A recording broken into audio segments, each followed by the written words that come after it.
Welcome दोस्तों, मैं हूं एडवोकेट जितेंद्र। आज के वीडियो के अंदर माननीय सुप्रीम कोर्ट का बहुत ही इंपॉर्टेंट जजमेंट बताने वाला हूं। इस जजमेंट के अकॉर्डिंग मैं क्लियर करने वाला हूं कि पत्नी जितने केस पति के ऊपर करेगी, पति का उतना ही फायदा होने वाला है। तो किस तरीके से पति का फायदा होगा अगर पत्नी केस करती है, तो बिल्कुल अंत तक मेरे साथ इस वीडियो में बने रहिए। पूरी जानकारी आपके समझ में आ जाएगी। बहुत ही इंपॉर्टेंट वीडियो है, कहीं से भी वीडियो स्किप नहीं करना है। उससे पहले बता दो, इस चैनल को सब्सक्राइब नहीं किया तो सब्सक्राइब भी कीजिए, बेल आइकन दबाइए, वीडियो को लाइक करके शेयर कर दीजिए। मेरे से अगर बात करना चाहते हैं, कोई भी लीगल प्रॉब्लम है, तो वीडियो के डिस्क्रिप्शन में नंबर दिए गए हैं, स्क्रीन के ऊपर में नंबर शो हो रहे हैं। अपॉइंटमेंट बुक करा के डायरेक्ट कॉल के ऊपर मेरे से बात कर सकते हैं, अपनी लीगल प्रॉब्लम का सॉल्यूशन पा सकते हैं। तो चलिए शुरू करते हैं।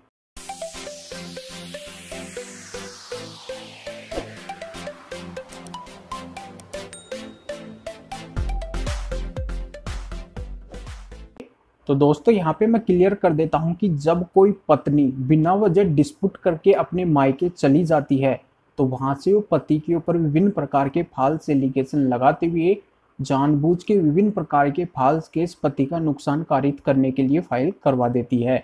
उसके ज्ञान में होता है कि वो अगर ये केस फाइल करवाएगी तो डेफिनेटली पति का नुकसान होने वाला है। तो इन सभी को ज्ञान में रखते हुए भी वो जानबूझ के वो विभिन्न प्रकार के फाल्स केस पति के ऊपर करवाती है, पति के रिलेटिव के ऊपर करवाती है।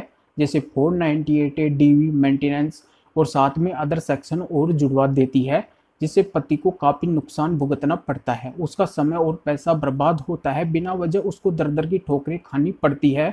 उसकी कोई गलती नहीं होती है, फिर भी उसको ये सजा मिलती है।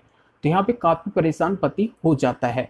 पत्नी क्या करती है कि ये केस भी फाइल करती है, और या फिर पति कहीं पे जॉब करता है तो उसके डिपार्टमेंट में उसकी इमेज डाउन करने के लिए, उसके जॉब को खतरा पैदा करने के लिए पत्नी के द्वारा वहां पे इस तरीके की रिपोर्ट दी जाती है, कंप्लेंट दी जाती है, या फिर सूचना दी जाती है, या फिर नोटिस दिया जाता है कि पति का व्यवहार गलत है, इसने मेरे साथ में गलत किया है, इसलिए इसके ऊपर ये केसेस चल रहे हैं। तो यहाँ पे जानबूझ के पत्नी के द्वारा ऐसा किया जाता है कि उसकी डिपार्टमेंटल इंक्वायरी हो, वो जॉब के ऊपर नहीं रहे, उसका रेपुटेशन या इमेज डाउन हो जाए। तो ये जानबूझ के ऐसी एक्टिविटी अगर ज्ञान में रहते हुए पत्नी के द्वारा की जाती है, तो यहाँ पे पति के साथ में वो मेंटल क्रूएल्टी करती है, पति का हरासमेंट होता है। तो इस जजमेंट के अकॉर्डिंग ऐसा ही बर्ताव एक पत्नी करती है जिसका पति आर्मी में होता है। तो वहाँ पे उनके डिपार्टमेंट में इंफॉर्मेशन दी जाती है, वहाँ पे कंप्लेंट डाली जाती है कि मेरे पति ने मेरे साथ में ऐसा किया है, इनके ऊपर ये केसेस चल रहे हैं। तो जानबूझ के पत्नी के द्वारा ऐसी एक्टिविटी की जाती है जिससे उसके जॉब को खतरा पैदा हो सके, और तमाम उन जगह के अंदर पति की कंप्लेंट दी गई जानबूझ के कि पति की यहाँ पे इमेज डाउन हो सके, पति के जॉब को खतरा पैदा हो सके, पति की रेपुटेशन डाउन हो सके। तो यहाँ पे सोची समझी साजिश के तहत पति के ऊपर फाल्स एलिगेशन लगाते हुए पत्नी के द्वारा ऐसा करते किया गया। तो यहाँ पे माननीय सुप्रीम कोर्ट ने पूरे मामले को पढ़ते हुए ये पाया कि पत्नी ने बिल्कुल पति के साथ में मेंटल क्रूएल्टी की है, हरासमेंट किया है। तो यहाँ पे पति अगर चाहे तो इन सभी आधारों पे पत्नी से डाइवोर्स ले सकता है, पति को इजीली डाइवोर्स मिल जाएगा।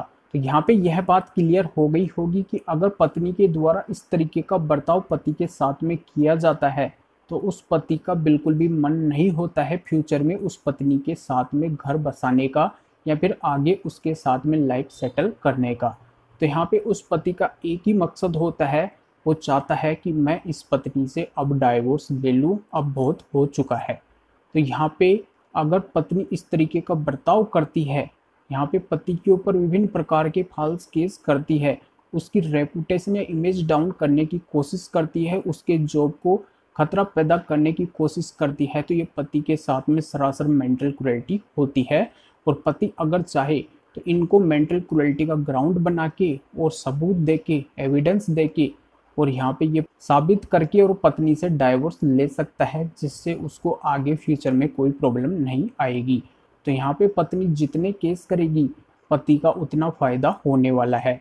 तो यहाँ पे माननीय सुप्रीम कोर्ट का ये जजमेंट है, जोयदीप मजूमदार वर्सेस भारती जायसवाल मजूमदार के नाम से है। वीडियो के डिस्क्रिप्शन में इसकी पूरी डिटेल दी गई है, पूरा पीडीएफ दिया गया है, वहाँ से आप इसको अच्छी तरह से रीड करके अगर आपका भी केस इससे मैच करता है तो बिल्कुल आप इस जजमेंट को अपने केस के अंदर यूज कर सकते हैं और फ़ायदा उठा सकते हैं।